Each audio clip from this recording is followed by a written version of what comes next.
Right, so when it comes to profile writing, there are two types of profile. The first one is called autobiography, and the other one is called, biography.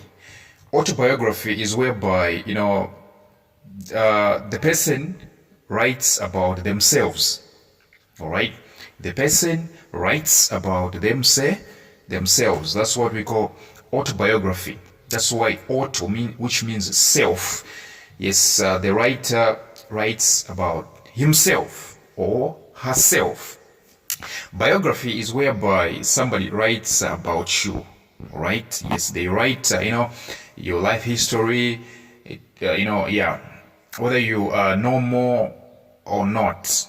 But all in all, I'm trying to say biography is whereby somebody writes your life history, okay? Yes, it's not you is writing about yourself. Somebody else is doing it. Autobiography is whereby you write it yourself. You write, your life history, okay? Yourself.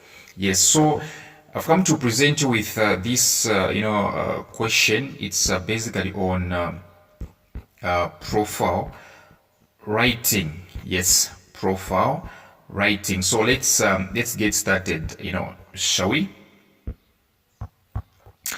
So the question says, the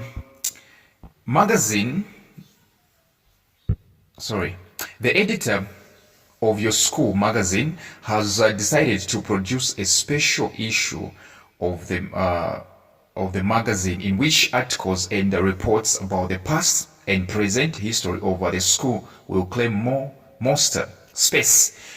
One section called biographies, which means information written about other people, will contain authentic reports on famous old girls and old boys of the school. One of the ex-pupils of your school, who has now become a minister, is a distant relation of yours. You decided to contribute to the biographies section.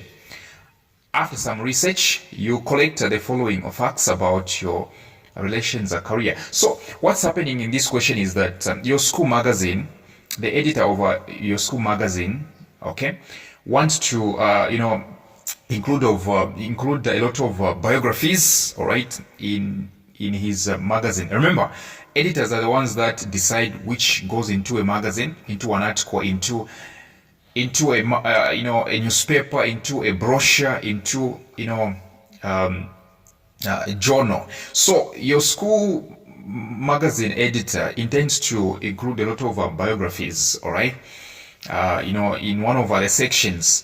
Yes. So now these biographies, your editor wants biographies, concerning the pupils that were at this school. Okay, the pupils that were at this school before you. Okay, yes, old girls and old boys of the school, which means people that have passed through this school. Yes. Now you realize that one of your relatives, rather, okay, one of your relatives was a pupil at this school. Okay, one of your relatives, is a former pupil at this school. Okay, and now he has become a minister. Yes, he has become a minister. Now, you decide to contribute to the biographies section. You decide to contribute to the biographies section. Now, after some research about your relative, you collect the following facts about your relation's career. Now, so what you need to do, you go straight to the question. It says, using the points listed above, which means all of them are important. When they say using the points listed above, it simply means to say none of them is useless. All of them are important. None of them is irrelevant. All of them are relevant. Okay? And some of your own, and presented in a logical order, write a biography. So all of these points are actually okay. All of these points are actually okay. All of them are relevant. So let me show you how I allocated them into paragraphs. So this is how I allocated the points into paragraphs. Yes, so point 1, paragraph 2, point 2, paragraph 1, and so forth. This is how you should be doing. So the question is, how do you arrange these points? Let's say you decide, okay, these points are relevant. How do you arrange them? How do you know where to write them? Well, how you know where to write them has got everything to do with what? Identifying the general contexts in the points, which means I'm trying to say, try to understand very well what this point is saying and then compare it to the next point. If they are similar to each other in terms of what they are talking about, then you can put them in the same paragraph. Or if you think they can link somewhere, they might not be similar, but if you think they can link up somewhere, then put them in the same paragraph. Yeah, that's why when the examiners are checking out your compositions, all right, the markers, when they're checking out your compositions, okay, they do not restrict your answers to their answers. No, they know that you have your own way of writing. What's important is knowing which points are relevant, which ones are irrelevant. All right, so let me show you my profile, the biography itself.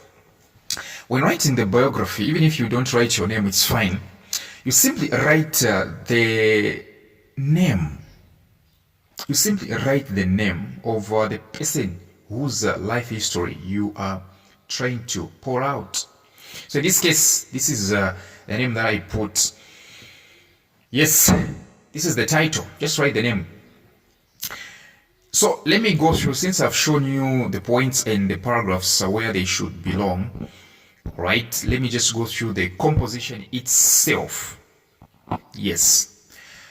The Honorable Mondia Mulai, a distinguished alumnus or alums of our school, has led a remarkable life marked by dedication, perseverance, and a passion for public service. Born in the rural area of Mambwe, he began his journey tending his father's cattle, fetching water, and collecting firewood in the beautiful countryside.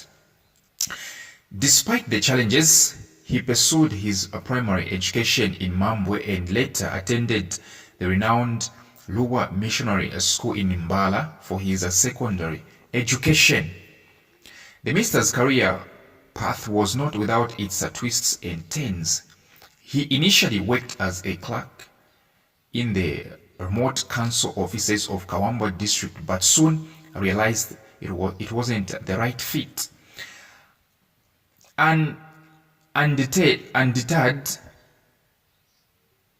Undeterred, he trained as a primary school teacher for 2 years at the Kitwe Teacher Training College. Later, he obtained a scholarship to study for an arts degree majoring in economics and political science at the University of Zambia, Yunza in Lusaka. He graduated with distinction in economics and went on to pursue a PhD in economics at Harvard University in the United States. Upon returning to Zambia, he became a lecturer at Yunza in Lusaka, where he spent 2 years imparting knowledge to students. However, his true calling lay in politics. In 1978, he entered the fray and was elected Member of Parliament for his home constituency of Kawambwa in the first general election. His rise to prominence was swift, and in 1984 he became a cabinet minister, holding various portfolios with remarkable success. The minister's private life is a testament to his humility and simplicity. The minister's private life is a testament to his humility and simplicity. He is married to a nurse and they have 4 independent and working children. His charming personality, plain speaking, and sense of humor have endeared him to many. As a man of action. He is eloquent in speech and efficient in his work. Throughout his illustrious career, Honorable Mundia Mulai has remained committed to serving the people of Zambia. His journey serves as an inspiration to many, demonstrating that with hard work, determination, and a passion for public service, one can achieve greatness. We are proud to celebrate his achievements and acknowledge his contributions to our nation's development. That is exactly how you write biographies. So thank you very much for your time, and do make sure that you come for my WhatsApp tuitions so you and I can be interactive. Yes.